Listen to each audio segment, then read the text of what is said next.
Have you ever wondered why someone earning $50,000 per year still feels broke, while another earning the same seems effortlessly wealthy?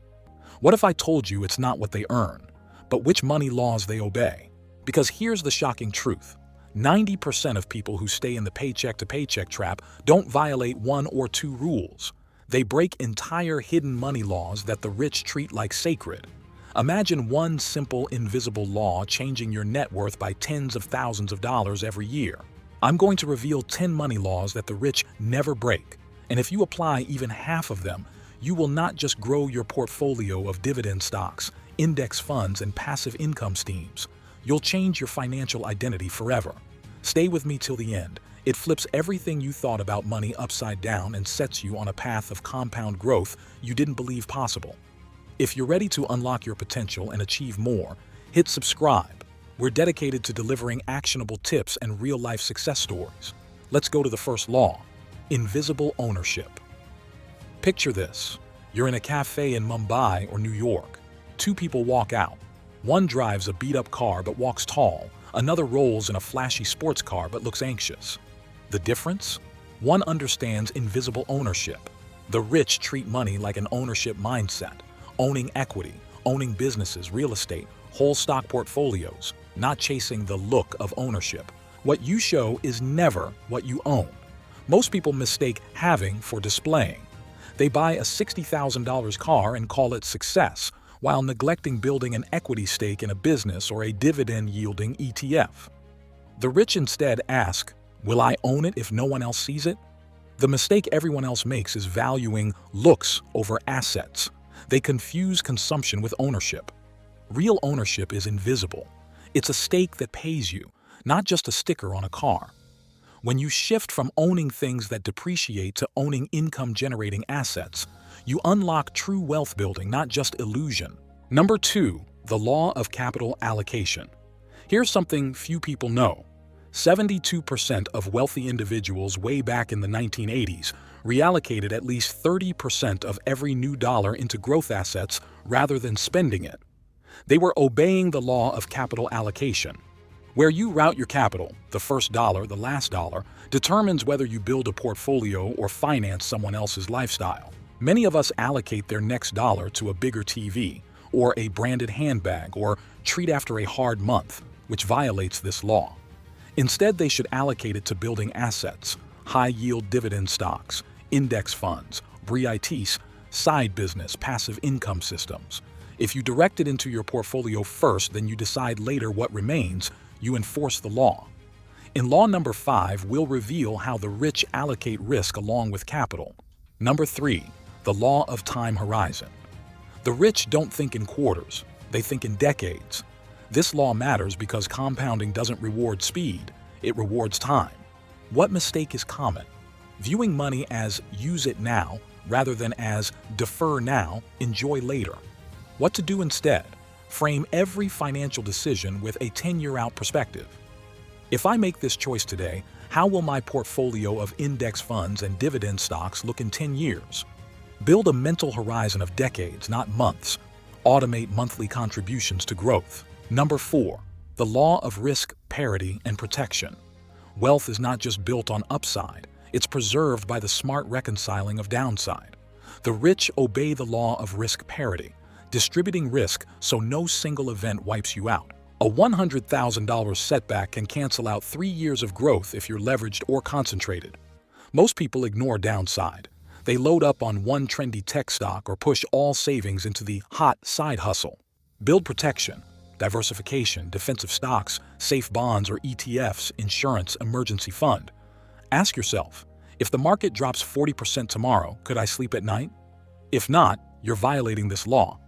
Build both offensive, growth stocks, value investing, IPO allocation, and defensive, hedge funds, inverse ETFs, bonds, components. Never let emotion drive your risk. Treat protection as active wealth building. Number 5, the law of value creation over time. Here's one. The rich never forget. Wealth comes from creating value, and over time, the accumulation of value creates power.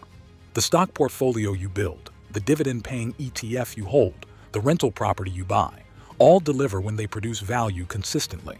The rich provide leverage, systems, people, assets, and get value. Ask yourself daily, in the next 12 months, how will my value to the market increase? Then take action. Build a skill, launch a side business, buy a business, invest in growth stocks of companies increasing earnings. Shift mindset from "I need income" to "I need to create value." Invest in yourself. Invest in businesses buying your equity. Use leverage, technology, human capital to amplify value. Number 6. The law of invisible cost awareness. What if I told you the majority of wealth leaks happen not from flashy purchases but from invisible cost, the hidden fees, interest payments, opportunity cost of money parked idle, delayed investment? The rich obey the law of invisible cost awareness. They track hidden drains, move idle money into dividend-yielding stocks, index funds, real estate, negotiate fees, set opportunity cost as a metric, treat every idle dollar.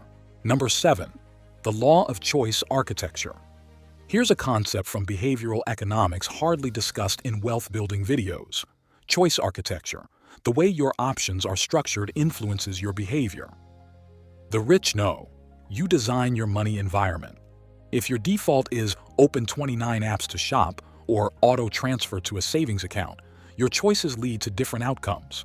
Most people believe willpower alone will win.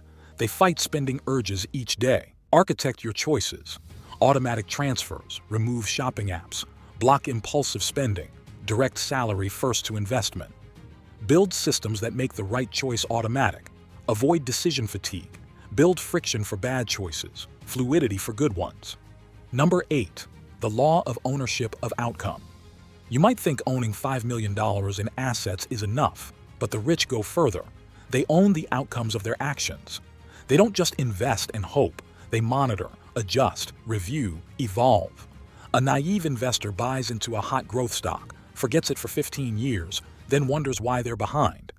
Most people make the mistake of treating investing like passive hope. Instead, set measurable outcomes. Ask yourself, if my portfolio doesn't hit 10% annualized return over the next 5 years, what will I change? If you have no answer, you're abdicating outcome. Set clear targets, review frequently, adjust strategy, hold ownership of performance. Number 9. The law of reversal income. This is a lesser-known law.